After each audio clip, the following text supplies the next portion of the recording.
Марсель Сәлимҗановның туган көнен үткәрергә җыеналар. Сәхнәдә зур табын әзерләнгән спектакльләрдән үзекләр тәкъдим ителә. Зал шыгрым тулы. Әйтерсең, күптән көтелгән премьера куела. Марсель Крешенме? Кем соң? Исән булса, Марсель Сәлимҗановка 90 яшь тулган булыр иде. Истәлекле кичә уңайыннан Татарстан дәүләт киңәшчесе Минтимер Шәймиев телеграмма юллаган. Татар театрының Марсель Сәлимҗанов дәүрендә яшәүе белән чиксез бәхетле безнең буын.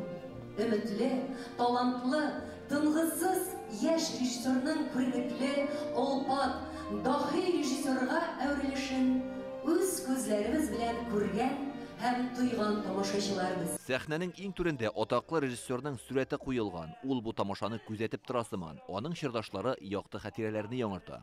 Зур итеп күрсәтте ул үзен, ләкин итеп кәпрәеп түгел. Без авылдан килгән балалар, Марсель менә шәһәрдә театрның бүтән бала чактан күреп үскән, аның аңа белеме безгә караганда өстенрәк иде. Бүтән артистларны ярата иде, хөрмәт итә иде. Аңа бүтән артистлар иҗатта булырга тиеш. Аның бүтән хыялы бар иде. Минем ди өземнең 70 яшьлекне, театрның 100 еллыгын, Казанның 1000 еллыгын күрсәм, үлсәм дә үкенмәм дигән булдыра алмады. Менә берсенә дә Аллаһ Тәгалә язмаган күрәсен. Ул чорда Камал театры труппасын Сәлимҗанов артистлары дип атап йөрткәннәр. Бу режиссерның зур абруй казанган булуына бер мисал. Режиссер гына түгел, бу режиссерлар гына. Булаймы ярый инде шунда дигән режиссер.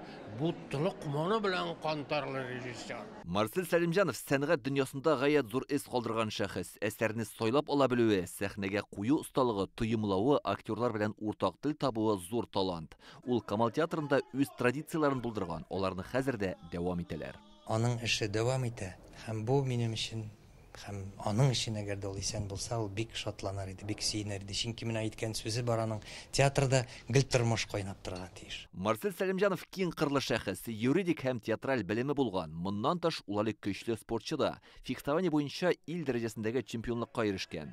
Бу кичәгә аны искә алырга күрше төбәкләрдән дә килгәннәр.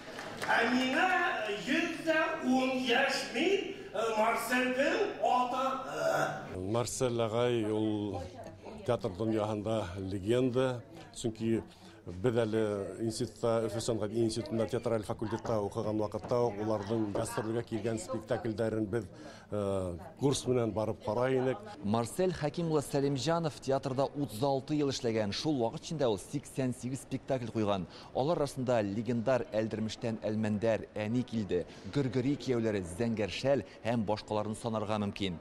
Марсель Сәлимҗанов югары сәнгать дәрәҗәсенә күтәргән әлеге әсәрләр халкыбызның мәдәни мирасында гаять зур урынны алып тора һәм алар тарихта алтын хәрефләр белән уеп язырлык. Илдар Сафиуллин, Алмаз Зиятдинов, Яңа гасыр каналы.